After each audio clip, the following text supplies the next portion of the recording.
The relationship between evil and art is a very ancient one. For thousands of years, human beings have tried to represent in images the things they fear the most. The ancient Egyptians carved reliefs of Apophis, the enormous serpent of chaos and darkness who tried every night to devour Ra, the sun god. The Aztecs depicted in their art the feared Tezcatlipoca, known as the smoking mirror. And for centuries, Christian artists filled books and manuscripts with images of the devil lurking in the margins of the pages. But over time, the relationship between art and evil has gradually changed. Evil in art is not always just a representation of our fears. Very often, it actually tells us more about ourselves as viewers than about the artwork itself. In other words, what matters is not only the evil that appears in the image, but the way we react when we see it. To explain this idea more clearly, I would like to divide evil in art into three categories: the victim, the witness, and the perpetrator. Because when we look at an image that represents evil, we almost always end up occupying one of these three possible roles.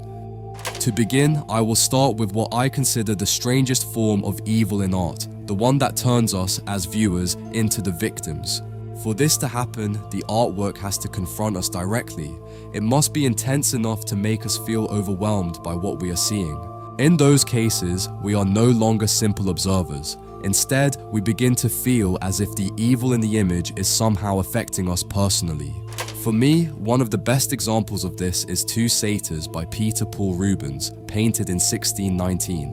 The first thing that captures our attention in this painting is the eyes. The satyr stares straight at us, his cheeks flushed and a mischievous smile on his face. He has probably been drinking, just like the other satyr who appears in the background. In Greek and Roman mythology, satyrs are creatures that are half man and half beast who accompany Bacchus, also known as Dionysus. Unlike other similar figures, such as fauns or centaurs, satyrs are known for their wild and unrestrained nature. Their role is to follow their god in endless celebrations, drinking with him, and indulging in every kind of excess. For this reason, myths often portray them as libertine figures associated with desire and sexual depravity. Sometimes they are even depicted with a permanent erection, a symbol of their uncontrolled lust.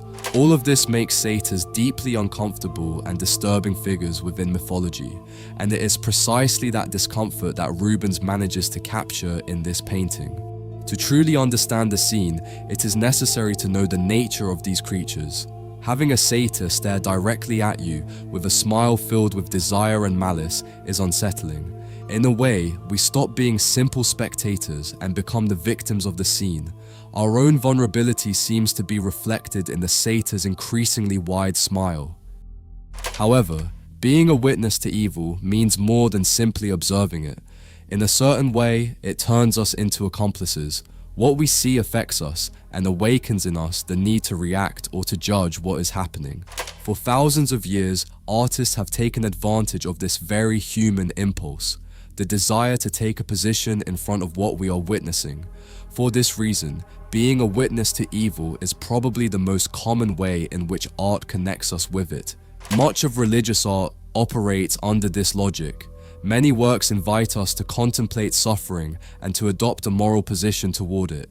We are encouraged to feel compassion for Christ in the crucifixion or to judge those who condemned him. It is a relatively simple, even passive relationship that seeks to provoke contemplation and empathy. But some artworks push this idea much further. A masterful example, which we have already analyzed on this channel, is Dante and Virgil by William Adolph Bouguereau, painted in 1850. The scene takes place in the depths of hell, in a region called Malabolge, one of the circles described by Dante Alighieri in Divine Comedy.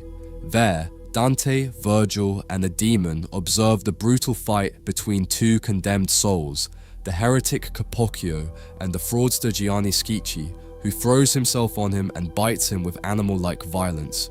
The scene is extremely visceral. In the lower right corner, a man lies mutilated and writhing in pain, while from a glowing pit, other groups of damned souls emerge to fight among themselves. Dante and Virgil appear clearly horrified by what they are witnessing. The demon, however, enjoys the spectacle. He is a creature that delights in violence and in human misery. And here Bouguereau introduces a very interesting dynamic. The two men attacking each other have already been judged. We know they are in hell because of their own crimes. The painting does not ask us to decide whether they deserve this punishment. Instead, the question is directed toward us. Are we horrified by the brutality of what we are seeing? Or deep down, do we find a certain pleasure in watching it? In fact, among all the characters in the painting, the demon is the only one who is not watching the fight, but instead observing Dante and Virgil's reaction. His smile feels almost conspiratorial, as if he were inviting us to share his perspective. His grotesque features force us to ask ourselves what we truly feel when we witness punishment and violence. This relationship between the scene and the viewer is different from what we find in other paintings, where we also witness violent acts. For example, in Judith beheading Holofernes by Caravaggio, the violence is intense and brutal, but the attention clearly focuses on Judith. The dramatic light, her determined expression, and the firmness with which she holds the sword seem to reassure the viewer. Even though the act is terrible, the painting suggests that it is a justified form of violence. In Guernica, painted in 1937 by Pablo Picasso, we find a completely different perspective. The work depicts the bombing of the city of Guernica by Nazi and fascist aviation during the Spanish Civil War. Here, the world seems to be literally collapsing. Buildings burn, swords break, and both humans and animals appear shattered. It is an image of the horror of modern war on an industrial scale. We remain witnesses, but Picasso overwhelms us with the scene to such an extent that our judgment seems almost irrelevant. Faced with falling bombs, fire, and the screams of the dying, our voice as spectators seems to disappear. Finally, there is a third way in which we can relate to evil in art, when we somehow become its perpetrators. But before continuing, I'd like to remind you that if you would like to have any of the paintings we've seen in this video in your own collection, you can purchase them from our website. In the link in the description, you'll find more than 900 artworks available, so you can choose your favorites and turn your home into your own personal museum. By purchasing from the store, you'll be supporting me tremendously and helping me continue creating videos like this every week, and shipping is free worldwide. I'll leave the link in the description so you can take a look at the catalog once you finish watching the video. Thank you for your support. And now, let's continue. When we become perpetrators of evil, we encounter what we could call the true appeal of evil. While the demon in the painting by Bouguereau forces us to reflect on our reaction to violence, there are other works that go one step further. In them, we are not only observing evil, we are participating in it, even if only in a subtle way. And what makes this even more interesting is that these artworks do not even ask us to reflect on it. In European art, this type of representation is often connected to the figure of Satan. For centuries, the devil was portrayed simply as a monstrous creature, an obvious embodiment of evil. But this vision changed radically after the publication of Paradise Lost by John Milton.